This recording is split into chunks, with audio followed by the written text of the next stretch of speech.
How to turn on or turn off call alerts vibrate when answered on the Samsung Galaxy S25 series. First, tap on the home button to return back to the home screen. And from the home screen, open up the phone app. Next, tap on the more button. Then tap on settings. Now from call settings, scroll down and tap on call alerts and ringtone.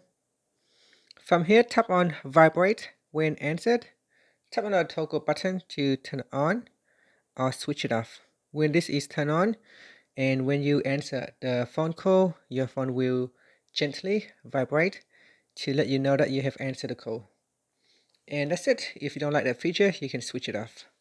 Finally, tap on the home button to return back to the home screen. Thank you for watching this video. Please like and subscribe to my channel for more videos.